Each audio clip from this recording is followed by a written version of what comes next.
चलिए बच्चों, नमस्कार। तो लास्ट क्लास में हम लोगों ने ईथर स्टार्ट किया है ना, और ईथर का एक मेथड ऑफ प्रिपरेशन हम लोगों ने देखा है जो एनसीईआरटी में भी दिया हुआ है ना, तो उसको ध्यान रखेंगे। ईथर्स में अब हम लोग दूसरा मेथड ऑफ प्रिपरेशन अगर हम लोग देखें है ना, तो ये है फ्रॉम विलियमसन सिंथेसिस।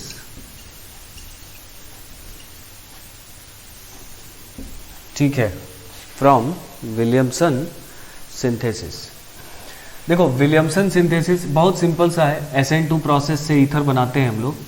देखो, इसमें ऐसा होता है कि एक हम लोग ले लेते हैं एल्कोक्साइड आयन, ठीक है, और साथ में हम लोग एक ले लेते हैं कुछ ऐसा सबस्ट्रेट, ये रिएजेंट की तरह काम करेगा। ये एक ऐसा सबस्ट्रेट जिसमें एक लीविंग ग्रुप जुड़ा हो, है ना। और कॉमनली अगर हम लोग बात करें तो इसको हम लोग ऐसे लिख सकते हैं ना, कोई एल्काइल हैलाइड अगर हो तो यहाँ पर लीविंग ग्रुप जैसा है ना, ये हैलाइड काम करता है, तो यहाँ पर ये लीविंग ग्रुप लिख दिया गया है। मतलब ये कि ऐसा जरूरी नहीं है कि एल्काइल हैलाइड ही हो, कोई भी ऐसा सबस्ट्रेट लिया जा सकता है जिसके पास क्या हो, कोई लीविंग ग्रुप हो। समझ गए बात? तो इसका अगर हम लोग इसके साथ रिएक्शन कराएं तो ये है अपना न्यूक्लियोफाइल, ठीक है भाई, और ये है अपना सबस्ट्रेट जिसमें इस पे पार्शियल पॉजिटिव, इस पे पार्शियल नेगेटिव होगा। ये इस पर अटैक करते हुए इसको बाहर करेगा। अगर हैलाइड पे सोचे तो हम लोग किसको बाहर करेगा, हैलाइड को बाहर करेगा। तो ऐसा एक ईथर ROR' बनता हुआ दिखाई देगा। And this process is called Williamson synthesis process. ठीक है, अच्छा, क्योंकि ये प्रोसेस जो है ये SN2 प्रोसेस है ना, एक न्यूक्लियोफाइल इस पर अटैक करके लिविंग ग्रुप को बाहर कर रहा है, तो इस वाले R पार्ट का जो ये था, इसमें तो बैक साइड ही अटैक होगा। एल्काइल हैलाइड, आप SN2 मैकेनिज्म याद करिए, तो इसमें बैक साइड अटैक होगा, तो ये R' का क्या हो जाने वाला है, इन्वर्जन हो जाने वाला है। समझ गया ना, SN2 प्रोसेस है, तो कुछ नया नहीं है, हम लोग पहले भी पढ़ चुके हैं और फिर से वही अब नाम के अकॉर्डिंग पढ़ रहे हैं कि भाई इसी को विलियमसन सिंथेसिस कहा जाता है। लेकिन एक चीज आपको ध्यान रखना है कि जो भी एल्काइल हैलाइड या एल्काइल और कोई लिविंग ग्रुप लेंगे, तो ये एल्काइल पार्ट जो होना चाहिए ये या तो प्राइमरी हो या सेकेंडरी हो, इसी के साथ है ना SN2 होगा। अगर ये R पार्ट टर्शरी हो गया तो फिर SN2 नहीं होने वाला। क्या होगा भाई, अगर ये टर्शरी हो गया तो टर्शरी एल्काइल हैलाइड में SN2 नहीं होता है, तो टर्शरी एल्काइल हैलाइड के साथ mechanism will be E2 mechanism ना, mechanism followed will be E2। तो this R part should be primary और सेकेंडरी, तभी अपना ईथर मिल पाएगा। और टर्शरी के साथ ईथर नहीं मिलेगा, ये इसका बीटा H लेकर चला जाएगा और E2 बनेगा। बोलो, क्योंकि ये स्ट्रॉन्ग बेस भी है, अपने को मालूम है। अगर पूछा जाए कि भाई सबसे अच्छा यील्ड किसके साथ होगा, है ना, अगर पूछा जाए कि अगर हमने एक एल्कोक्साइड ले लिया और ये R पार्ट अगर प्राइमरी है, सेकेंडरी है या टर्शरी है, तो सबसे अच्छा यील्ड किसके साथ होगा, बताओ, सोचो। टर्शरी के साथ तो होगा ही नहीं। यील्ड का मतलब ये कितना बनेगा, है ना, ये ईथर कितना बनने वाला है। तो अगर यील्ड की बात कर रहा है तो ईथर टर्शरी के साथ एकदम नहीं बनेगा, सेकेंडरी के साथ पैरेलली E2 भी जाएगा ना, क्योंकि सेकेंडरी के साथ E2 मैकेनिज्म भी होता है ना। अगर R पार्ट, आप वो जो टेबल बनवाए थे हम, अगर आप याद करें SN वर्सेस एलिमिनेशन वाले में, तो अगर हम लोग जो बात किए थे कि सेकेंडरी होगा और स्ट्रॉन्ग बेस अगर होगा, साथ में हीट कर दे तो हमेशा E2 होगा। अगर हीट नहीं किया तो E2 SN2 दोनों होगा, लेकिन यील्ड घट जाएगी क्योंकि E2 भी पैरेलली हो रहा होगा। लेकिन प्राइमरी अगर होगा और हीट नहीं किया हुआ है तो स्ट्रॉन्ग न्यूक्लियोफाइल प्राइमरी के साथ सबसे ज़्यादा अमाउंट में ईथर बनाएगा। ठीक है, तो ये थोड़ा सा लिमिटेशन भी है विलियमसन सिंथेसिस का, कि जरूरी नहीं है कि इससे कोई भी एल्काइल हैलाइड और कोई भी एल्कोक्साइड ले लेंगे तो उससे हमेशा आपको ईथर मिलेगा ही, कहीं कहीं नहीं भी मिलेगा। ठीक है, तो उसी पर क्वेश्चन भी पूछा जाता है, तो इसको जल्दी से नोट कर लो, फिर वो क्वेश्चंस देख लिया जाए। क्लियर करें इसको।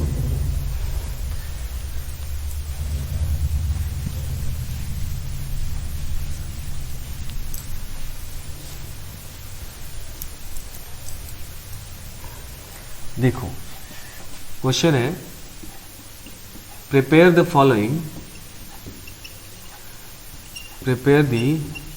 Following bye Williamson synthesis. ठीक है, तो मैं कुछ ईथर लिखने जा रहा हूं और आपको बेस्ट कॉम्बिनेशन बताना है कि जिससे ये वाला ईथर बेस्ट यील्ड में बने, है ना। Prepare the following bye Williamson synthesis in best yield, ये जोड़ दिया जाए, इन बेस्ट यील्ड, है ना। जैसे मान लो अगर एक ऐसा हमने ईथर ले लिया, ठीक है, ऐसा ईथर ले लिया, एक एग्जाम्पल आपको समझा देते हैं, उसके बाद फिर आगे बढ़ते हैं। जैसे ये सवाल है कि इस ईथर को आप विलियमसन सिंथेसिस से कैसे बनाएंगे। तो देखो तो जरा, इसके दो पॉसिबिलिटी हैं, है ना। एक पॉसिबिलिटी इसका ये है कि हम लोग एल्कोक्साइड आयन ये ले लें और एल्काइल हैलाइड, कोई भी एक एल्काइल हैलाइड ले सकते हैं, ब्रोमाइड, क्लोराइड, आयोडाइड, ये एल्कोक्साइड ले लें, ये एल्काइल हैलाइड ले लें, तो ये इस पर अटैक करके इसको बाहर करके सेम ईथर बनाएगा। बोलो तो एक पॉसिबिलिटी इसका ये है। दूसरे पॉसिबिलिटी की बात करें तो हम लोग एल्कोक्साइड ये वाला ले लें, इथोक्साइड, और हम लोग एल्काइल हैलाइड ये वाला ले लें। ठीक है, तो अब इन दोनों में जरा सोच के बताइए कि कौन सा ऐसा अपना कॉम्बिनेशन है जो बेस्ट यील्ड प्रोड्यूस करेगा इस ईथर का। तो देखो ये वाला एल्काइल हैलाइड हो गया टर्शरी, है ना, और ये है अपना स्ट्रॉन्ग बेस और स्ट्रॉन्ग न्यूक्लियोफाइल। स्ट्रॉन्ग न्यूक्लियोफाइल तो है ही, साथ साथ स्ट्रॉन्ग बेस भी है। तो ये क्या करेगा कि ये यहाँ से बीटा एच बाहर करके इसको बाहर करके एल्कीन बनाएगा। मतलब यहाँ से इस कॉम्बिनेशन से ये ईथर बनता हुआ नहीं दिखाई देगा, क्योंकि इसमें SN2 0% होता है, पता है अपने को। तो इसमें बेस्ट यील्ड बनेगा। क्लियर होगी बात, क्योंकि ये तो प्राइमरी है, और प्राइमरी में अगर आप हीट नहीं कर रहे हैं और स्ट्रॉन्ग बेस लिए हैं तो SN2 ही होता है। पढ़े थे हम लोग, वो टेबल रेफर करना पड़ेगा आपको। क्लियर हो रहा है बात ना। अब आप बोलो लेकिन सर ये भी तो हम लोग पढ़े थे कि जितना स्टेरिक हिंड्रेंस होगा इस पर, है ना, न्यूक्लियोफाइल पर, उतना उसका न्यूक्लियोफिलिसिटी कम हो जाता है। ये बात भी तो पढ़े थे सर, याद है। तो देखो भाई, इसका न्यूक्लियोफिलिसिटी भले कम हो जा रहा है, न्यूक्लियोफिलिसिटी कम होने का मतलब रेट ऑफ रिएक्शन कम हो रहा है। मतलब जब जब इस ऑक्सीजन की तरफ से कोलिजन होगा केवल तभी रिएक्शन होगा, है ना। इस एल्काइल पार्ट की तरफ से कोलिजन होगा तो रिएक्शन नहीं होगा। तो ठीक है, रेट घट जाएगा। आपको रेट नहीं पूछ रहा, आपको यील्ड पूछ रहा है। यील्ड मतलब भले देर में बने लेकिन ज़्यादा किस में बनेगा, ठीक है ना। तो ये क्वेश्चन यहाँ पर समझाए जा रहे हैं, ठीक है। तो ये एक पहला हो गया। उसी तरह से इसको नोट कर लीजिए आप लोग, फिर मैं और क्वेश्चन भी लिख दे रहा हूँ। बेस्ट यील्ड में आपको ईथर बनाना है।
ठीक है, तो ये ईथर्स हैं। आपको बेस्ट यील्ड में ये सारे ईथर्स बनाने हैं। तो आपको बस ये कॉम्बिनेशन सेलेक्ट कर लेना है कि कौन सा एल्काइल हैलाइड लेंगे आप और कौन सा एल्कोक्साइड आयन लेंगे, ठीक है। तो पहला तो हम लोगों ने कर ही लिया है, दूसरे का आंसर बात किया जाए तो इसमें सब में दो दो पॉसिबिलिटी होगी, है ना, सब में दो दो पॉसिबिलिटी होगी और मैं आंसर वाली पॉसिबिलिटी लिख रहा हूँ कौन सा लेना चाहिए अपने को। तो इसमें देखो ये वाला एल्कोक्साइड ले लें और ये अल्काइल हैलाइड ले लें। तो ये क्योंकि ये प्राइमरी है तो यहाँ पर majority of reactions are SN2, तो इसमें बेस्ट यील्ड इसका बनेगा। अगर आप इसका उल्टा ले लेते तो क्योंकि ये सेकेंडरी अल्काइल हैलाइड होता, अगर आप इसका उल्टा ले लेते तो ये एल्कोक्साइड ले लेते और ये अल्काइल हैलाइड ले लेते सेकेंडरी टाइप का, तो उसमें E2 भी होता थोड़ा थोड़ा, तो बेस्ट यील्ड तो इससे होगा। हाँ, ऑल्दो इसमें दोनों से ये बन सकता है, मतलब समझ लो ये बात। मान लीजिए आपने ऐसा एल्कोक्साइड ले लिया और ऐसा अल्काइल हैलाइड ले लिया, तो ऐसा नहीं है कि इससे ये ईथर बिल्कुल नहीं बनेगा, बनेगा ये ईथर इससे भी, लेकिन बेस्ट यील्ड पूछा है तो बेस्ट यील्ड तो यही वाला होगा, ये नहीं होगा क्योंकि ये सेकेंडरी है। तो सेकेंडरी में तो थोड़ा थोड़ा E2 भी होगा ना, क्योंकि आपने स्ट्रॉन्ग बेस लिया हुआ है, समझ गए। तो ये इसका आंसर ये वाला होगा, ये वाला नहीं। इसकी बात करो तो इसमें देखो, इसमें जो बेस्ट यील्ड जो देगा वो देगा PHO माइनस और PHCH2Br, यही होगा, है ना। ये ऊपर मिटा दूं मैं, इसको नोट कर लीजिएगा, थोड़ा सा समझा जाए कैसे क्या हो रहा है।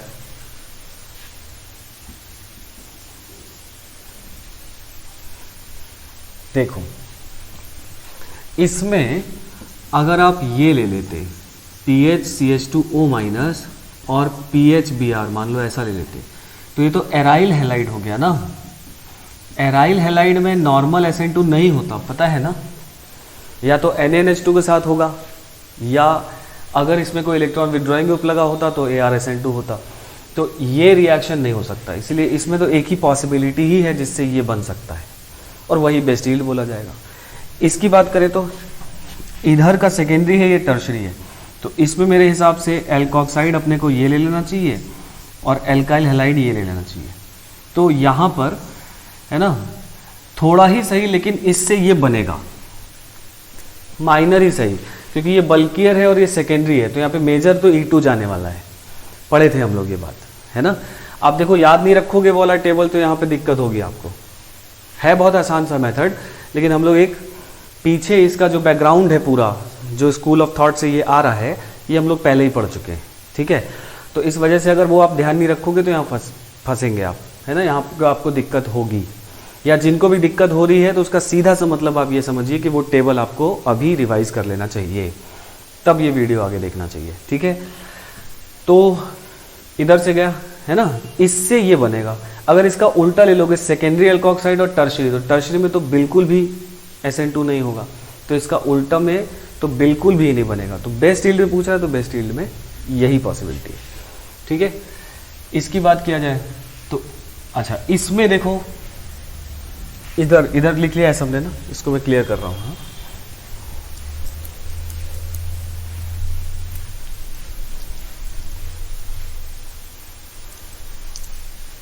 देखो इसमें मेरे हिसाब से ये एल्कोक्साइड लेना चाहिए और ये अल्काइल हैलाइड लेना चाहिए। अगर हम लोग ऐसा ले लेंगे तो 100% यही बनेगा, दूसरा कोई प्रोडक्ट ही नहीं बन सकता, क्योंकि यहाँ E2 हो ही नहीं सकता, यहाँ पे सिर्फ और सिर्फ SN2 ही होगा, क्योंकि इसके पास बीटा हाइड्रोजन ही नहीं है। तो इसमें दूसरा भी ले लेते अगर आप CH3 CH2Br और CH3O माइनस ले लेते तो भी मेजरली यही बनता, लेकिन बेस्ट यील्ड पूछ रहा है, मतलब बेस्ट पॉसिबिलिटी पूछ रहा है, तो मेरे ख्याल से ये है, कोई दिक्कत नहीं। इसमें देखा जाए तो इसमें हम लोग को ये एल्कोक्साइड लेना चाहिए और CH3 CH2Br ये वाला, क्यों भाई, क्योंकि इसके पास बीटा पोजीशन पर हिंड्रेंस है ना, तो अगर ये अल्काइल हैलाइड लेते तो वहां पर E2 मेजर होने लगता, तो इसका बेस्ट पॉसिबल ये है 7th वाला, ये सोच लिया है।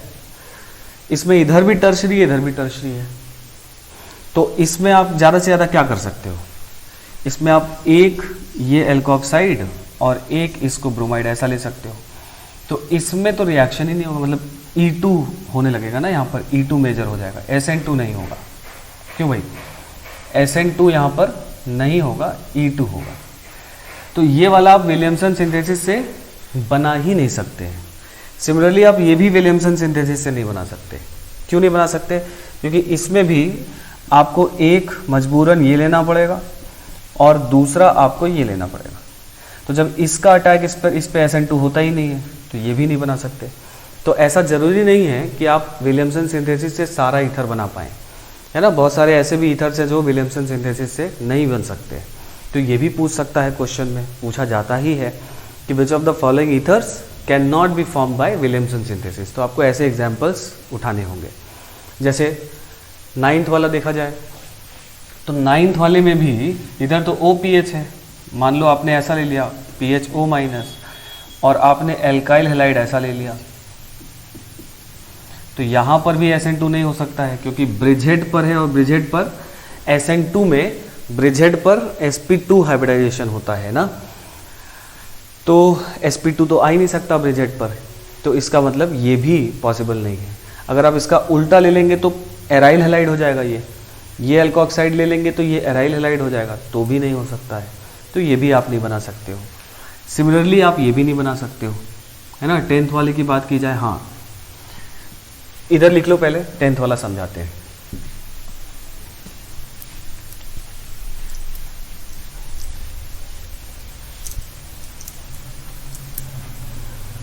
टेंथ वाले भी आप नहीं बना सकते हैं। अगर आप ये ले लेते हैं PHO- और CH2CHBr ऐसा ले लेते हैं, तो ये तो विनाइल हैलाइड है, तो यहाँ पर भी SN2 नहीं होता है।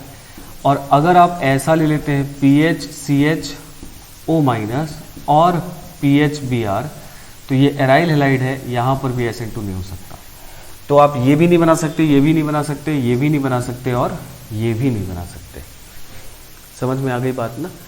तो ये जो कहानी है इसमें भी, है ना, आप जो ईथर, ये सारे ईथर्स आप विलियमसन सिंथेसिस से नहीं बना सकते, ठीक है।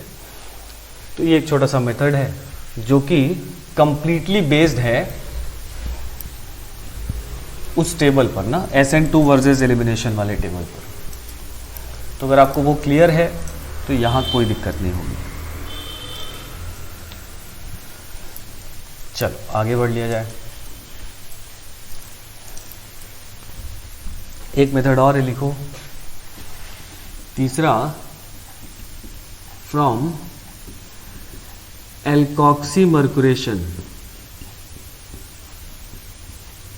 फ्रॉम एल्कोक्सीमर्कुरेशन डीमर्कुरेशन।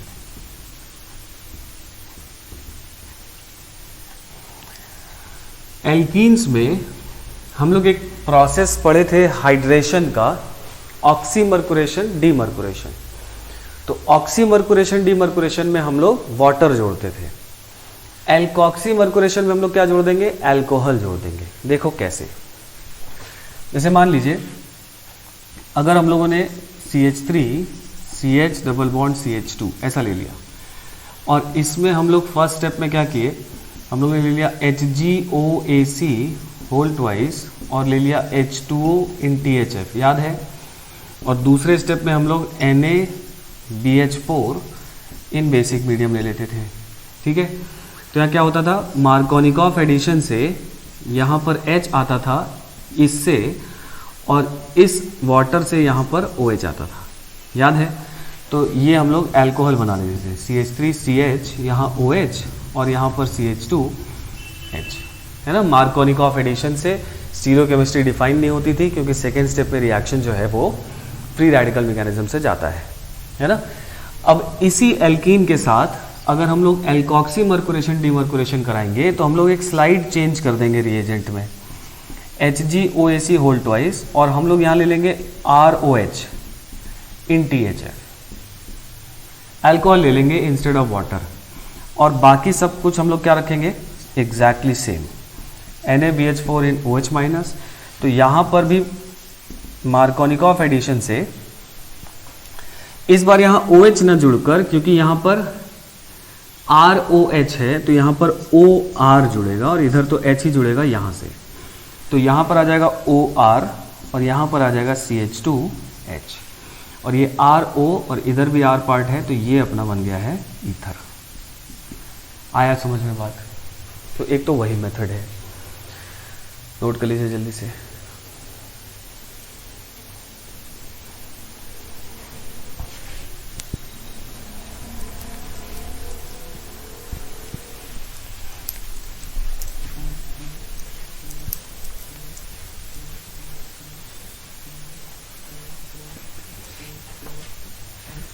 ठीक है भाई, अब हेडिंग कर लो फिजिकल प्रॉपर्टीज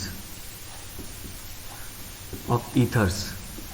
ठीक है, और आधे पेज की जगह छोड़ लो और एनसीईआरटी से फिजिकल प्रॉपर्टीज का लिख लेना, है ना, जैसा हम लोग सारे फंक्शनल ग्रुप में करते आए हैं उस तरह से इसको कर लीजिएगा। ठीक है, और ज़रूरी है यहाँ पर लिखा रहना, है ना। फिर लिखो केमिकल प्रॉपर्टीज। ठीक है, chemical properties of ethers. Chemical properties of ethers. तो इसमें पहले एक पॉइंट लिख लिया जाए केमिकल प्रॉपर्टीज ऑफ ईथर्स में। ठीक है, लिखिए ethers are in general, ethers are in general very less reactive. Ethers are in general very less reactive, so they are mainly used as solvents. Ethers are in general very less reactive, so they are mainly used as solvents. ठीक है, तो ethers generally बहुत कम reactive होते हैं, इसीलिए हम लोग बहुत सारे रिएक्शन अब तक देखे जिसमें ईथर एज सॉल्वेंट लिया जाता है ना। ग्रिग्नार्ड रिएजेंट में ईथर एज सॉल्वेंट था, वुड्स रिएक्शन में ईथर एज सॉल्वेंट था, LiLH4 के साथ ईथर एज सॉल्वेंट था। बहुत सारे रिएक्शन में ईथर एज सॉल्वेंट लिया जाता है। ठीक है, क्योंकि कम रिएक्टिव है तो किसी भी सबस्ट्रेट और रिएजेंट से इसके रिएक्ट करने का टेंडेंसी कम होता है, इसलिए सॉल्वेंट की तरह से इस्तेमाल ज़्यादा अच्छी तरह से किया जा सकता है। ठीक है, अच्छा, ईथर का अगर हम लोग केमिकल प्रॉपर्टी समझना चाह रहे हैं तो ईथर का जो स्ट्रक्चर होता है वो ऐसा होता है, इसके पास कोई एसिडिक H नहीं होता, no acidic H।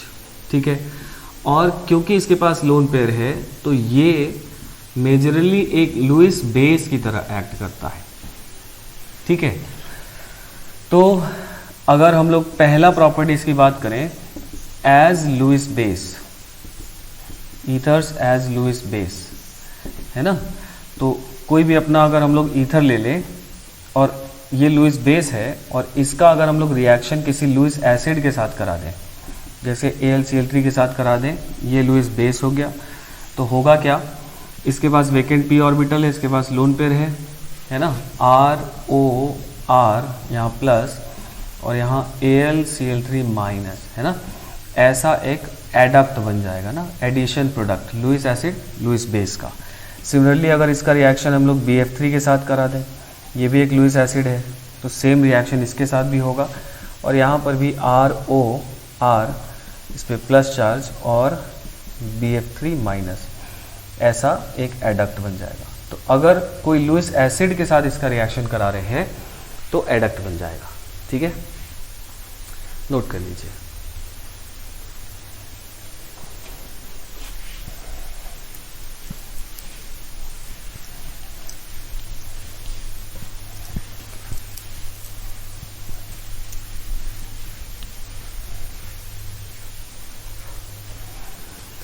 Second property लिखो, ये इंपॉर्टेंट है, लिखो hydrolysis, hydrolysis of ethers. Ethers का जो मेन प्रॉपर्टी है ये दो ही है, एक हाइड्रोलिसिस ऑफ ईथर्स और दूसरा इसके बाद हम लोग पढ़ेंगे रिएक्शन विथ एसिड्स, है ना, मतलब HX के साथ रिएक्शन। यही दोनों पर सबसे ज़्यादा क्वेश्चन आता है और यही दोनों समझना है अपने को। तो लिखा जाए हाइड्रोलिसिस ऑफ ईथर्स। तो हाइड्रोलिसिस ऑफ ईथर मतलब ऐसा मान लो हम लोगों ने ईथर ले लिया और इसका हाइड्रोलिसिस करा रहे हैं, मतलब वाटर से रिएक्शन। तो क्योंकि ये खुद एक लुईस बेस है तो इसका हाइड्रोलिसिस बेसिक मीडियम में नहीं कराया जा सकता, क्योंकि बेसिक मीडियम में ईथर्स आर स्टेबल। बोलो भाई, हम लोग अभी जब एसिटल और हेमी एसिटल पढ़े थे तब भी हम लोगों ने बात किया था ना कि acetals are stable in basic medium. Why they are stable in basic medium? Because they are itself a base, है ना, लुईस बेस पढ़े थे, तो उसी से लिंक करिए यहाँ पर। तो since ethers are Lewis basic, तो अगर हम लोग बेसिक मीडियम में इसका सॉल्वोलिसिस या हाइड्रोलिसिस कराएंगे तो रिएक्शन नहीं होने वाला, क्योंकि बेस के साथ बेस का रिएक्शन नहीं होगा। तो इसका जब अपने को हाइड्रोलिसिस कराना है तो मीडियम मस्ट बी एसिडिक। तो एसिडिक मीडियम मतलब एरो पर H3O+ लिखा रहे, या एरो पर H+ H2O लिखा रहे, या एरो पर डाइल्यूट H2SO4 लिखा रहे। अगर इनमें से कोई लिखा है, मतलब मीडियम आपने एसिडिक बना दिया है और साथ में वाटर है, तो यहाँ पर इसका रिएक्शन होगा। ठीक है, और कैसे इसका हाइड्रोलिसिस होगा? देखो, अगर सिर्फ लिखने के लिए प्रोडक्ट लिखना जानना है तो देखो ऐसे, ये ऑक्सीजन और कार्बन में ज़्यादा इलेक्ट्रोनेगेटिव ऑक्सीजन, तो वाटर का H वाला पार्ट इधर आएगा और OH वाला पार्ट इधर आएगा। इस ऑक्सीजन और इस कार्बन में भी ऑक्सीजन ज़्यादा इलेक्ट्रोनेगेटिव है तो वाटर का H वाला पार्ट इधर आएगा और OH वाला पार्ट इधर आएगा। तो इधर से तो वाटर निकलता दिखाई दे रहा है, तो वाटर तो मीडियम में है ही, और इधर से ROH और इधर से भी ROH, मतलब ROH और प्लस R-OH। मतलब अगर एक ईथर का आप हाइड्रोलिसिस करेंगे तो आपको दो अल्कोहल मिलेंगे, ROH और दूसरा वाला जो R पार्ट है R-OH वाला। ठीक है, हाँ। अब देखो इसका मैकेनिज्म थोड़ा समझा जाए। जैसे मान लो ROR' है, कैसे ये रिएक्शन होता है? सबसे पहले H+ जो है इस लोन पेयर पे अटैक करेगा, ROH+ और R' ऐसा बन जाएगा। अब यहां से दो रास्ते हो जाएंगे। देखो, अब अगर आप इस पोर्शन को ध्यान से देखेंगे तो आप देखेंगे कि देखो इस पोर्शन को, जो मैं ऐसा, अगर ये निकल जाए, अगर ये अपना इलेक्ट्रॉन पेयर लेकर निकल जाएगा तो ये ROH अल्कोहल होगा। तो अल्कोहल भी तो वाटर के जैसा अच्छे लिविंग ग्रुप होंगे, क्योंकि वो भी कम बेसिक होते हैं, they are a poor base, है ना। तो ये एक अच्छा लिविंग ग्रुप है। तो जब भी ऐसा आ जाएगा तो इस पर न्यूक्लियोफाइल अटैक करके इस लिविंग ग्रुप को बाहर कर सकता है। या अगर आप इसको इधर से देखें, ऐसे देखें, तो ये भी एक अच्छा लिविंग ग्रुप है, तो इधर भी अटैक हो सकता है और इधर बाहर हो सकता है। समझ रहे बात ना? तो ये दोनों तरफ से बाहर हो सकता है। तो कब किधर से बाहर होगा, अब ये समझना है अपने को। तो यहाँ दो रास्ते हैं, है ना। दो रास्ते क्या हैं कि if R and R', R और R' दोनों में से कोई एक नहीं, दोनों R and R' are primary, अगर ये दोनों R पार्ट प्राइमरी हैं तो mechanism followed will be SN2 type. और SN2 टाइप मैकेनिज्म फॉलो होने का मतलब कि ये वाटर मॉलिक्यूल जो है वो इस पर अटैक करके इसको बाहर कर देगा, या तो इस पर अटैक करके इसको बाहर कर देगा। समझे मेरी बात? यहाँ ध्यान से समझिए, है ना। मैं फिर से इसको लिख दे रहा हूँ, यहाँ पर ज़्यादा कॉम्प्लेक्स दिखाई दे रहा है, इसको मैं ऐसे लिख दे रहा हूँ। तो ये वाटर मॉलिक्यूल या तो इस R पार्ट पे अटैक करके इसको बाहर कर देगा, या ये वाटर मॉलिक्यूल इस पर अटैक करके इसको बाहर कर देगा। इन्हीं दोनों में से एक प्रोसेस होगा। अगर ये दोनों प्राइमरी हैं तब mechanism will be SN2 type. तो ये भी प्राइमरी है और ये भी प्राइमरी है, तो ये वाटर का अटैक इस पर कराएं सर या इस पर कराएं? समझो बात, सवाल हम लोग करेंगे, लेकिन पहले यहीं पर लॉजिकली बात समझो, थोड़ा सा दिमाग, है ना, चलाओ, खोलो। तो यहाँ से वाटर है, इस पर भी अटैक कर सकता है, इस पर भी अटैक कर सकता है। तो सर किस पर करेगा? तो SN2 होगा, लेकिन किस पर करेगा? तो आप सोचो किस पर करेगा। ये R पार्ट और ये R' पार्ट अगर दोनों सेम है तब तो किसी भी तरफ कर सकता है, क्योंकि दोनों तरफ एग्जैक्टली सेम इन्वायरमेंट मिलेगा इस वाटर को। लेकिन अगर ये दोनों डिफरेंट हैं और प्राइमरी ही हैं तभी तो SN2 होगा। नहीं समझे बात? SN2 ये तब होगा जब ये दोनों प्राइमरी हो, ये भी हो और ये भी प्राइमरी हो। तो जब दोनों प्राइमरी हैं लेकिन दोनों अलग अलग हैं, समझे? तो H2 का अटैक उधर आर पार्ट पर पहले होगा जिधर हिंड्रेंस कम हो, क्योंकि SN2 का रेट उधर ज़्यादा होता है जहाँ पर हिंड्रेंस कम होता है। समझ गए? तो ये दोनों आर पार्ट देखकर आप समझ लोगे। तो मान लिया कि इसी पर अटैक हुआ और ये यहाँ से बाहर हो गया, तो आपको प्रोडक्ट मिला ROH और मिला R-OH। बोलो भाई, ये वाटर वाला पहले OH2 प्लस आएगा, फिर H प्लस मीडियम में वापस चला जाएगा। ठीक है, ऐसा हो जाएगा। अब कुछ लोग कंफ्यूज हो गए, बोले सर कहीं भी कराते प्रोडक्ट तो वही बनता, क्यों इतना हम लोग सोच रहे हैं, है ना? तो सोचना जरूरी है। मान लो ये H2O18 दिया होता या ये O18 दिया होता, तब O18 किधर जाता वो तो इंपॉर्टेंट हो जाता। समझ गए? तो इसलिए ज़रूरी है। फिर इफ R और R', अब इन दोनों में से कोई भी, अब ये दोनों जरूरी नहीं है, R और R' आर सेकेंडरी, टर्शरी और रेजोनेंस स्टेबलाइज्ड। सेकेंडरी है, टर्शरी है या रेजोनेंस स्टेबलाइज्ड है, तो mechanism followed will B SN1। समझे बात? तो तब मैकेनिज्म क्या हो जाएगा? SN1। इस पर मैं फिर से आता हूं, तो SN1 कैसे हो जाएगा भाई? तो मान लिया कि ये अपना सेकेंडरी, टर्शरी या रेजोनेंस स्टेबलाइज्ड है, तो यहाँ से बाहर निकल जाएगा और यहाँ पर R' प्लस कार्बोकेटाइन बन जाएगा और प्लस ROH बाहर चला जाएगा। और अगर कार्बोकेटाइन बना है तो यहाँ पर बिना रीअरेंजमेंट के प्रोडक्ट नहीं सोचोगे, रीअरेंजमेंट कराओगे हमेशा अगर पॉसिबल होगा तो। और फिर वाटर का इस पे जो अटैक होगा वो इधर से भी हो सकता है, इधर से भी हो सकता है, क्योंकि इसके पास वेकेंट p ऑर्बिटल है, याद है ना, अबव द प्लेन और बिलो द प्लेन। तो अगर ये R पार्ट कायरल होने वाला है तो आपको दोनों मिलेंगे, मतलब रेसमिक मिक्सचर मिल जाएगा। तो R-OH मैं एक ही लिख दे रहा हूँ, लेकिन कोई नई बात नहीं करी है मैंने, इसलिए आप ये बात जानते हो। आपको ये बात ध्यान में रखनी चाहिए कि जहाँ जहाँ ऐसा होगा ऐसा तो होना ही है। क्लियर हो गई मेरी बात? अब यहाँ पर मैं एक बार फिर से इसको कंक्लूड कर देता हूँ। आपको एक ईथर दिया, उसका हाइड्रोलिसिस कर रहा है। आप देखोगे कि दोनों तरफ का R पार्ट अगर प्राइमरी है, दोनों तरफ का प्राइमरी है, तो SN2 टाइप कराओगे, उधर कराओगे जिधर हिंड्रेंस कम हो या जिसका रेट ऑफ SN2 ज़्यादा होता है। लेकिन अगर एक तरफ सेकेंडरी है, एक तरफ टर्शरी है, तब क्या कराओगे? तब mechanism will be shifted to SN1 type, है ना? तो फिर जिधर ज़्यादा स्टेबल कार्बोकेटाइन बनेगा उस वाले कार्बोकेटाइन को बना के वहाँ पे रिएक्शन करा दोगे। एक तरफ प्राइमरी है और एक तरफ सेकेंडरी है, तब कौन सा कराओगे? SN1 ही कराओगे। अगर दोनों प्राइमरी होंगे तभी SN2 होगा। दोनों में से एक भी सेकेंडरी या टर्शरी हो गया या रेजोनेंस स्टेबलाइज्ड हो गया, then mechanism will be shifted to SN1 type. समझ गए मेरी बात? ये बात यहाँ पर आपको ज़्यादा समझना है। क्लियर हुआ? नोट कर लीजिए, फिर इसके बाद हम लोग कुछ क्वेश्चन किया जाए।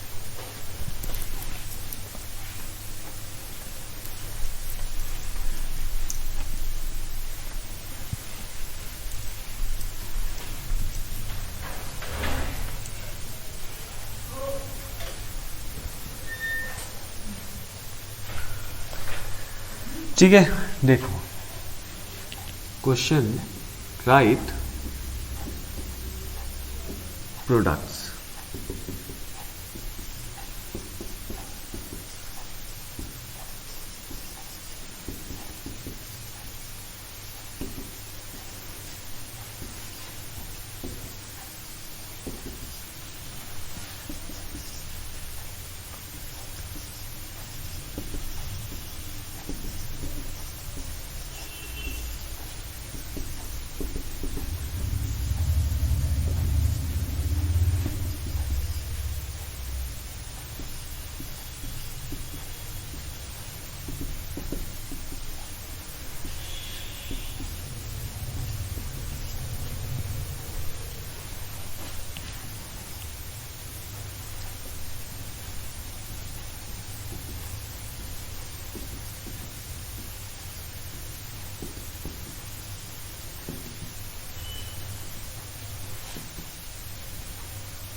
तो जरा समझा जाए।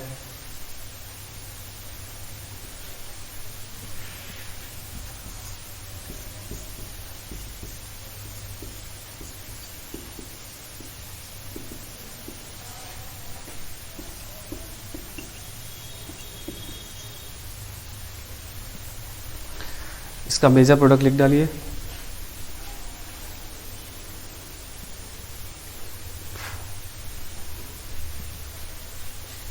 हो गया। देखो तो आपको सिर्फ प्रोडक्ट तो देखो सेम बनेगा, जहाँ जहाँ आइसोटोपिक नहीं है ऑक्सीजन कोई भी, तो वहाँ तो प्रोडक्ट लिखने की जरूरत नहीं है आपको, वही दोनों बॉन्ड तोड़कर और दोनों तरफ OH OH जोड़ दोगे, वही प्रोडक्ट बनेगा। आइसोटोपिक होगा वहीं पर आपको मैकेनिज्म सोचना होगा, ठीक है। जैसे इसमें आइसोटोपिक नहीं है तो आपको प्रोडक्ट ज़्यादा सोचना नहीं है, यहाँ OH ले आएंगे, यहाँ H ले आएंगे, ये बॉन्ड भी तोड़ेंगे, यहाँ OH ले आएंगे, यहाँ H ले आएंगे, तो यहाँ बन जाएगा PH CH CH3 OH, और साथ में बन जाएगा, है ना, CH3 CH2 OH। लेकिन इसमें अगर पूछ ले कि through which mechanism this hydrolysis proceeds, तो देखो ये क्योंकि सेकेंडरी भी हो गया और रेजोनेंस स्टेबलाइज भी हो गया, तो ये मैकेनिज्म जो फॉलो होगा ये SN1 टाइप फॉलो होगा। भले इधर प्राइमरी है लेकिन इधर सेकेंडरी और रेजोनेंस स्टेबलाइज्ड है। अगर दोनों में से एक भी सेकेंडरी, टर्शरी या रेजोनेंस स्टेबलाइज हो जाएगा तो मैकेनिज्म SN1 की तरफ शिफ्ट हो जाता है, तो इसलिए मैकेनिज्म SN1 होगा, ठीक है ना। अगर आपको पूछा जाता तो आपको पूछा जाता कि नंबर ऑफ प्रोडक्ट्स फॉर्म्ड, तो आप बोलते 3, क्योंकि ये कायरल बन रहा है, क्योंकि जब यहाँ कार्बोकेटायन आप बनाओगे तो दोनों तरफ से अटैक होगा, तो ये 2 प्रोडक्ट काउंट होंगे। तो आप टोटल नंबर ऑफ प्रोडक्ट्स यहाँ पर अगर आपसे पूछा जाए कि how many products are form, तो आप 3 बोलोगे, क्योंकि क्वेश्चन में, है ना, हिंट नहीं देता है कि थिंक अबाउट स्टीरियोकेमिस्ट्री, वो तो हमेशा total number of products form पूछेगा। तो ये आपको सोचना है कि ये कायरल है, 2 प्रोडक्ट बनेंगे, D फॉर्म और L फॉर्म दोनों, है ना, तो 3 बोलोगे। अब देखो इसमें दोनों तरफ प्राइमरी है, तो H+ का अटैक होगा, और फिर वाटर का सेकेंड स्टेप में, क्योंकि ये भी प्राइमरी है, ये भी प्राइमरी है, ये प्राइमरी क्या है, प्राइमरी से भी छोटा है, मिथाइल है, इसका सबसे ज़्यादा रेट होता है SN2 का, नहीं, तो इसका अटैक इस पे करा के इसको बाहर करोगे, मतलब आपको जो प्रोडक्ट लिखना होगा वो आप ये प्रोडक्ट लिखेंगे ना, ये O18 चला जाएगा इसके साथ और CH3OH ऐसा बन जाएगा। इनिशियल प्रोडक्ट हमेशा बताओगे जो जस्ट बना, है ना, तो ये और ये ऐसा हो जाएगा, समझे बात। ये इनिशियल प्रोडक्ट्स है। आफ्टर लॉन्ग टाइम क्या होगा, हाँ ये मान लो ऐसा पूछे तो, या नहीं भी पूछे तो, अपने को तो लॉजिक क्लियर होना चाहिए। ये बताओ, मान लो ये आपने लिख दिया, अब कुछ लोगों को ये क्वेश्चन आना चाहिए दिमाग में, सर आपने एक बार बोला था कि alcohols are unstable in acidic medium, because alcohol ये लुईस बेस की तरह काम करता है, तो सर H+ इस पर आकर अटैक करे और ये बाहर चला जाए, यहाँ प्लस चार्ज आ जाए, और फिर सॉल्वेंट का वाटर मॉलिक्यूल आकर इस पर जोड़ जाए, तो ये भी हट जाएगा सर। सोचेंगे आप, कुछ लोग सोच भी रहे होंगे, है ना, क्योंकि ये बात तो सही है। तो ये इनिशियली फॉर्म्ड प्रोडक्ट हमेशा जब भी ऐसा होगा ना आइसोटोपिक वगैरह इसमें, तो इनिशियली फॉर्म्ड प्रोडक्ट आपको लिखना है, आफ्टर अ लॉन्ग टाइम वाला नहीं। आफ्टर अ लॉन्ग टाइम वाले में तो हो सकता है कि ये भी OH हट जाए, क्योंकि एसिडिक मीडियम बना हुआ है, तो H+ का इन पर भी तो अटैक हो रहा होगा फिर, क्योंकि ये भी तो है मीडियम में, तो इस पर अटैक होकर वाटर बाहर निकल जाए, फिर सॉल्वेंट से वाटर आ जाए, तो O18 रिप्लेस हो जाएगा। समझ गए बात ना। तो हमेशा इनिशियली फॉर्म्ड बताओगे। अब जैसे ये है तो मैकेनिज्म, अच्छा इसमें मैकेनिज्म इज SN2 टाइप, इसमें पूछे तो mechanism will B SN1 type ना, क्योंकि ये टर्शरी है। तो H+ का अटैक इस पर, ये बाहर गया तो आपको मिल जाएगा CH3OH और यहाँ O18 आ जाएगा, और इस वाले में सॉल्वेंट से OH आएगा। क्लियर हो गया बात सबको? ठीक है, इसको जल्दी से नोट कर लीजिए, फिर उधर के क्वेश्चंस देखा जाए। पॉज करके कर लो।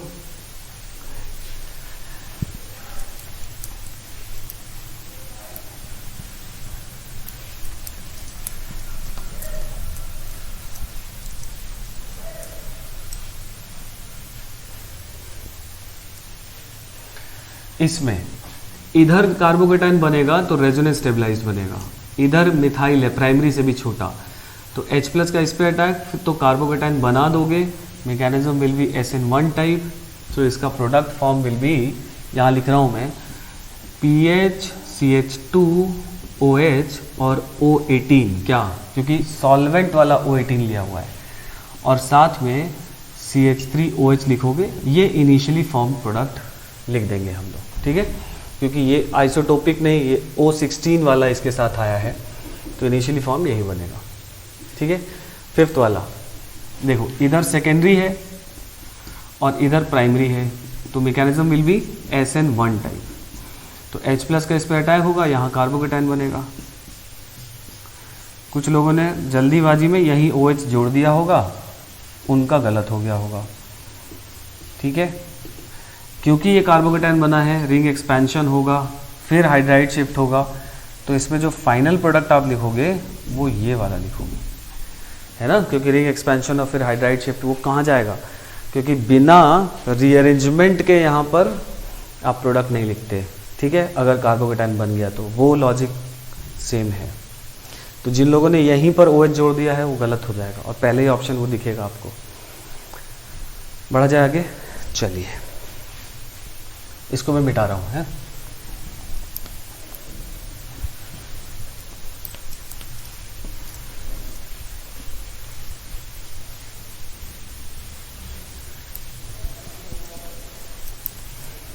फिर एक क्वेश्चन और करो,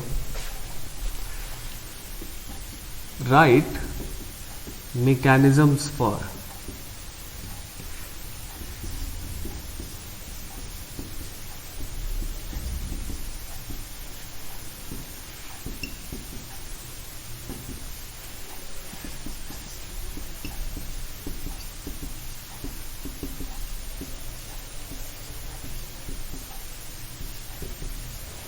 जरा इन दोनों का हाइड्रोलिसिस का मैकेनिज्म जरा ट्राई करके बताइए एक बार, कॉपी पे एक बार खुद से ट्राई करिए।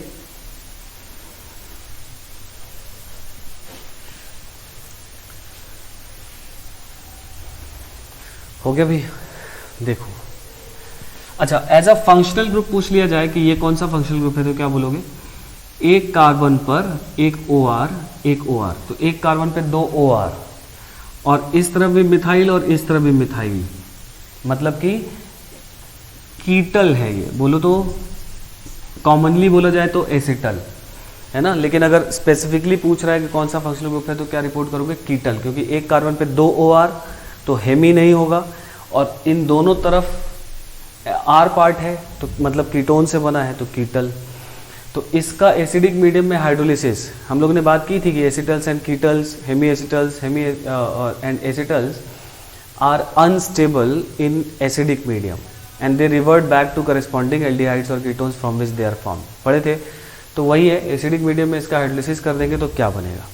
प्रोडक्ट आपको मालूम है क्या बनेगा, उसका मैकेनिज्म लिखना है, ठीक है। मैं थोड़ा सा हेल्प करता हूँ, अभी इसको मिटा दे रहा हूँ, ठीक है। इसको फिर इसके बाद देखते हैं।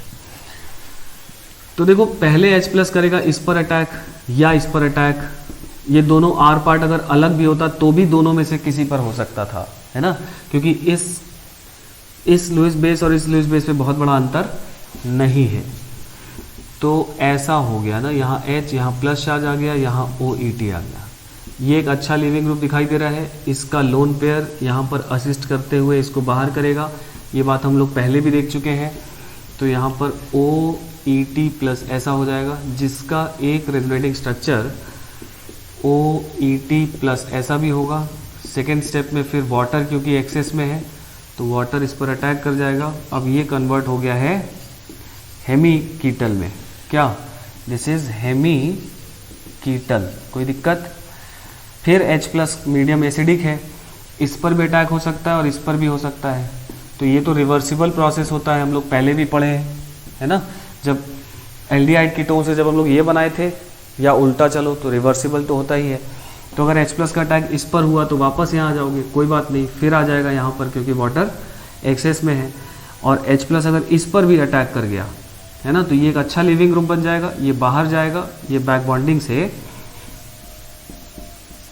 ऐसा कीटोन बना लेगा, और साथ में आपको 2 मोल इथेनॉल भी मिला है, एक यहाँ पर और एक अभी यहाँ बाहर हुआ है, ठीक है। तो आपको कीटोन मिल गया और आपको अल्कोहल वापस मिल गया। तो यही बात हम लोग उस दिन कर रहे थे, है ना, जिसका मैकेनिज्म हम लोग वहाँ नहीं देखे थे, यहाँ पे देख रहे हैं। समझ में आ गई बात। तो इस तरह से ये हाइड्रोलाइज हो जाएगा, ठीक। और क्योंकि ये बाहर हो रहा है, तो जो कार्बोकेटाइन बन रहा है यहाँ पर, ये वाला जो कि इस बैक बॉन्डिंग से स्टेबलाइज्ड है, ये कार्बोकेटाइन हाईली स्टेबल है, क्यों हाईली स्टेबल है? बिकॉज ऑफ बैक बॉन्डिंग, है ना। और बैक बॉन्डिंग होने की वजह से सबका ऑक्टेट कंप्लीट हो गया, याद आ रही है ये बात। तो ऐसे कार्बोकेटाइन हाईली स्टेबल होंगे तो इसका मतलब इसका जो रेट होगा वो बहुत ज़्यादा फास्ट होगा, है ना। तो एसिटल्स, हेमी एसिटल्स, कीटल्स, हेमी कीटल्स का जो रेट ऑफ हाइड्रोलिसिस है ये नॉर्मल ईथर की तुलना में बहुत ज़्यादा होता है, ठीक है। ये पॉइंट हम लोग लिखेंगे क्योंकि जो बनने वाला कार्बोकेटाइन है वो हाईली स्टेबल होता है। क्लियर बात इतनी? ये लिख लिया। अब एक देखो, इसको हम लोग मैकेनिज्म से तो समझ गए, अब हम लोग सीधा प्रोडक्ट भी लिखना समझ जाते हैं, है ना। कैसे सीधा प्रोडक्ट लिखते हैं हम लोग, देखो वहाँ भी बताए थे, ये है ऑक्सीजन की तरफ H जोड़ दो, इस कार्बन की तरफ OH जोड़ दो, इस ऑक्सीजन की तरफ H जोड़ दो, इस कार्बन की तरफ OH जोड़ दो, एक कार्बन पे 2 OH आ जाएगा, उसमें से वाटर बाहर करके ये बना दो, और ये 2 मोल इथेनॉल, है ना, 2 मोल इथेनॉल भी लिख देंगे। समझ में आई ना बात? तो ऐसा दिखाई दे और हाइड्रोलिसिस लिखे तो सीधा ऐसे प्रोडक्ट बना दोगे, है ना, उसमें कोई दिक्कत की बात नहीं है। और ये होता तो किसी मैकेनिज्म से ही होगा, वही मैकेनिज्म हम लोगों ने यहाँ पर लिखा है। आई बात समझ में? चलिए, तो प्रोडक्ट लिखना सीख गए, है ना। प्रोडक्ट कैसे बनेगा उसका मैकेनिज्म भी समझ गए। दूसरा वाला एग्जाम्पल जरा देख लिया जाए।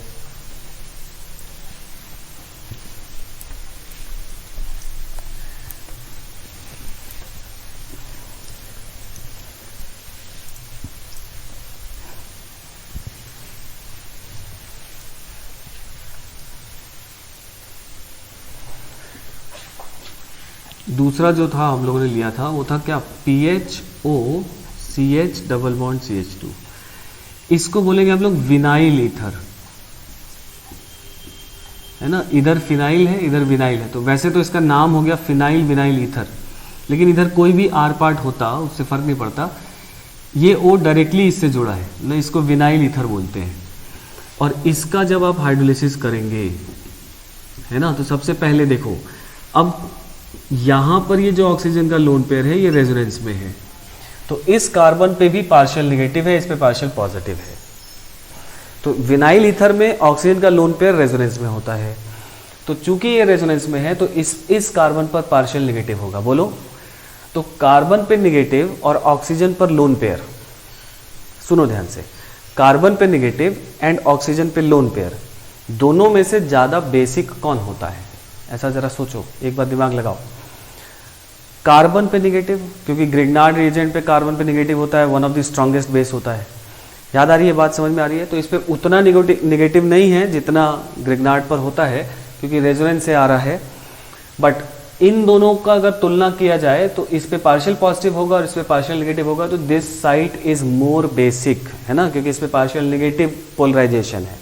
तो H+ का प्राइमरीली अटैक यहाँ पर इस पर ना होकर इस पर होने वाला है। ये खासियत है विनाइल ईथर्स की, है ना। तो ये फंक्शनल पहचानेंगे। तो H+ का पहला अटैक आप इस पे कराओगे, तो जब आप इस पर अटैक कराएंगे तो ऐसा एक इंटरमीडिएट बनेगा, CH2H आ गया है, जो कि बैक बॉन्डिंग से स्टेबलाइज्ड भी होगा, है ना। तो मतलब इसका भी रेट ऑफ हाइड्रोलिसिस क्या हो जाने वाला है, बहुत ज़्यादा हो जाने वाला है, क्योंकि जहाँ जहाँ ये कार्बोकेटाइन बैक बॉन्डिंग से स्टेबलाइज्ड होगा, मतलब हाईली स्टेबल होगा, वहाँ रेट फास्टर होगा। तो ये हो गया। अब सेकेंड स्टेप में वाटर एज न्यूक्लियोफाइल इस पर अटैक कर जाएगा, तो ये बन जाएगा PHO CHOH आ जाएगा, और यहाँ पर आ जाएगा CH3। अब एक कार्बन पे एक OR और एक OH, ये हेमी एसिटल हो गया, फिर से वही कहानी दोहराई जाएगी, ये इस पर अटैक करेगा, है ना। तो बन जाएगा PHOH+, और यहाँ पर CHOH, यहाँ पर आ जाएगा CH3, और ये एक बहुत अच्छा लिविंग ग्रुप बनता हुआ दिखाई दे रहा है। तो ये बैक बॉन्डिंग करते हुए इसको बाहर कर देगा, आपको मिल जाएगा CH3 C double bond OH, ये वाला पोर्शन, और साथ में आपको मिल गया है फिनॉल। कोई दिक्कत? बात आई समझ में, है ना। तो इस तरह से इस पर हम लोग इसका हाइड्रोलिसिस प्रोडक्ट, तो इस बार एल्डिहाइड आपको एक मिल गया है, जबकि ये तो ईथर ही था, ये एसिटल हेमी एसिटल कीटल नहीं है, ये तो ईथर ही है ना, देखो ध्यान से।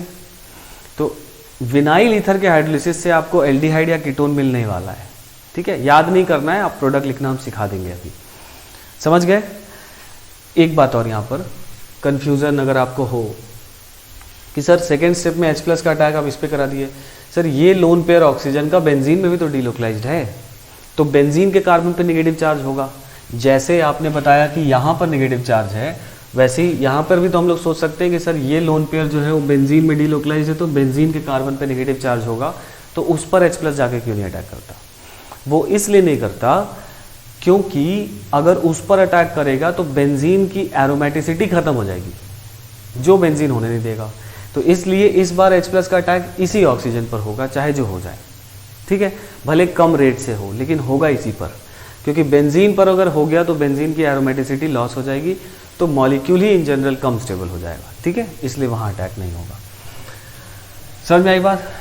इसका भी हम लोग डायरेक्ट प्रोडक्ट लिख सकते हैं, मतलब आपको विनाइल ईथर भी मिले तो घबराने की जरूरत नहीं है, पूरा मैकेनिज्म लिखने की जरूरत नहीं है। आप सिंपली क्या करो, ये इस तरह से ये जो बॉन्ड है, ऑक्सीजन कार्बन है, यहाँ OH डाल दो, यहाँ H डाल दो, ठीक है। चाहो तो इसको भी हाइड्रोलाइज कर सकते हो, लेकिन ज़रूरत नहीं है, ये नहीं होगा क्योंकि PH और O का बॉन्ड हाइड्रोलाइज नहीं होता। तो यहाँ पर मिल गया आपको PH-OH, PH की जगह कोई R पार्ट होता तो यहाँ पर भी हाइड्रोलाइज कर सकते थे, ठीक है, या अभी भी कर सकते हो लिखने के लिए, बट अगर ये आइसोटोपिक होगा तो गलत हो जाएगा। समझ रहे हैं ना मेरी बात? फिनॉल का जो PH-O बॉन्ड है वो हाइड्रोलाइज नहीं होगा क्योंकि वहाँ पर न्यूक्लियोफाइल का अटैक नहीं हो सकता, याद आ रही है ना बात? तो ये ठीक है, तो ये PH-OH बन गया प्लस, यहाँ जो प्रोडक्ट इनिशियली आप लिखोगे वो लिखोगे CH2 CH-OH। बोलो सर ये और ये तो डिफरेंट है, लेकिन देखो ध्यान से, ये इनॉल है ना, तो ये टॉटोमराइज करेगा इस तरह से और ये H निकल कर इस पर आ जाएगा, तो ये प्रोडक्ट सेम ही बना है। मतलब आप एक लाइन में इसका हाइड्रोलिसिस प्रोडक्ट लिख सकते हैं। देखो PH-OH और एसिटल्डिहाइड सेम प्रोडक्ट यहाँ पर बना हुआ है। क्लियर हुआ बात सबको? ठीक है, अब नीचे नोट करके एक पॉइंट लिख लिया जाए। नीचे नोट करके एक पॉइंट लिखिए, इसको नोट कर लिया है, इसको नोट करके लिखो।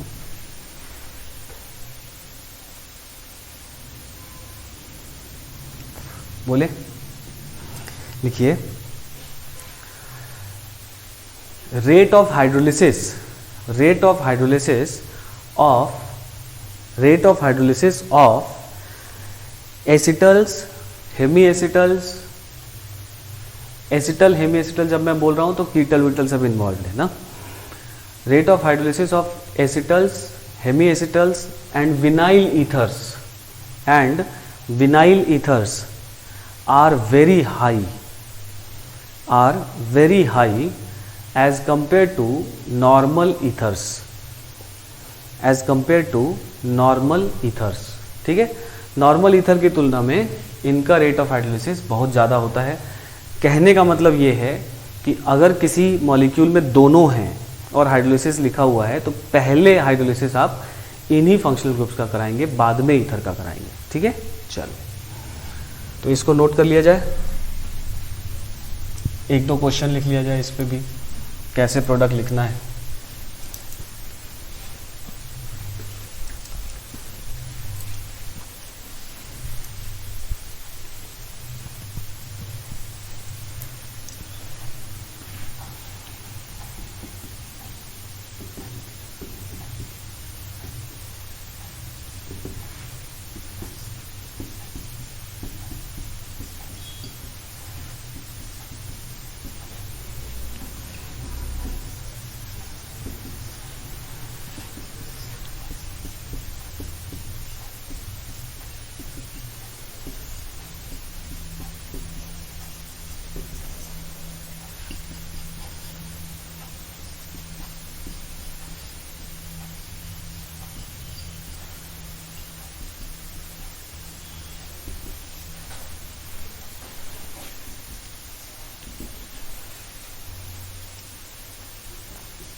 सिर्फ प्रोडक्ट लिखने आना चाहिए, फटाफट प्रोडक्ट लिख दीजिए।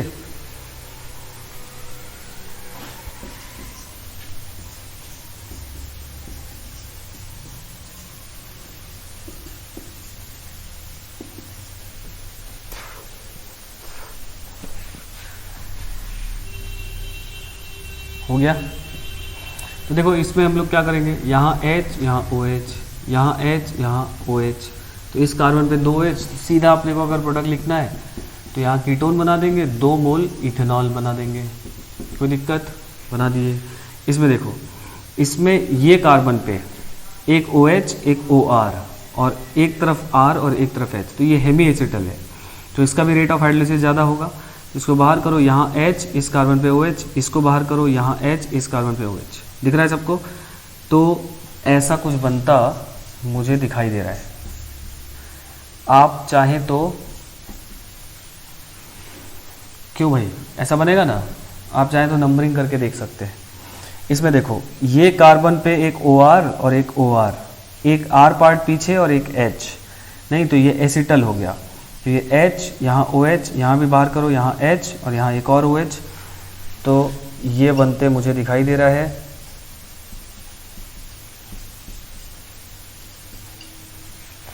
बोलो भाई, तो इसका प्रोडक्ट बस लिखने आना चाहिए, है ना। ये भी विनाइल ईथर है, देखो विनाइल है ना, ऑक्सीजन का लोन पेयर इसके साथ रेजोनेंस में, और जहाँ जहाँ ऐसा होगा उसको विनाइल बोलते हैं। तो इस पर मैकेनिज्म लिखने की ज़रूरत नहीं है अपने को, हम लोग सिंपली क्या करेंगे, यहाँ H यहाँ OH, यहाँ H यहाँ OH, तो एक प्रोडक्ट तो अपने को इथेनॉल मिल रहा है, और एक प्रोडक्ट जो यहाँ पर मिलेगा वो देखो ये मिलेगा, ये मिलेगा, यहाँ OH आ गया। फिर इसको टॉटोमराइज करके कीटोन लिख सकते हैं हम लोग, फ्रेम में आया है ये, ठीक है, समझ के बात ना। फिर इसको देखो, इस कार्बन पे 2H, इस कार्बन पे 2H, इस कार्बन पे 2H, इधर OR इधर OR, तो ये एसिटल हो गया, इधर भी OR OR, ये भी एसिटल हो गया, इधर भी OR OR एसिटल हो गया। बस simply H OH OH H H, इस कार्बन पे OH H OH, इस पे भी OH H, इस पे भी OH H, ऐसा। तो हर कार्बन पे 2-2 OH हो जाएगा, तो ये बन गया, और प्लस ढेर सारा वाटर मॉलिक्यूल बाहर होगा, ठीक है, तो वाटर तो है ही मीडियम में, तो 3 मोल यहाँ पर अपने को फॉर्मल्डिहाइड मिलता दिखाई दे रहा है, ठीक है। तो आई थिंक प्रोडक्ट लिखना आप, है ना, यहाँ पर सीख गए हैं कैसे प्रोडक्ट लिखा जाता है। तो ये पॉइंट ध्यान रखना कि एसिटल्स, हेमी एसिटल्स और विनाइल ईथर्स का जो रेट ऑफ हाइड्रोलिसिस है वो नॉर्मल ईथर के तुलना में बहुत ज़्यादा होता है, और इस पर क्वेश्चन पूछा जाता है, ठीक है। चलिए, तो इतनी बात हम लोगों ने कर ली है। अब इसके आगे नेक्स्ट क्लास में देखते हैं HX के साथ रिएक्शन। अल्कोहल का अब आप सारा असाइनमेंट कर सकते हो, ईथर का भी प्रिपरेशन वगैरह कर सकते हो, या ईथर अभी रुक जाओ, ईथर ख़त्म कर लें, एक क्लास और लगेगा, उसके बाद फिर हम लोग, है ना, इसके क्वेश्चंस करेंगे, ठीक है भाई। चलो, नमस्कार।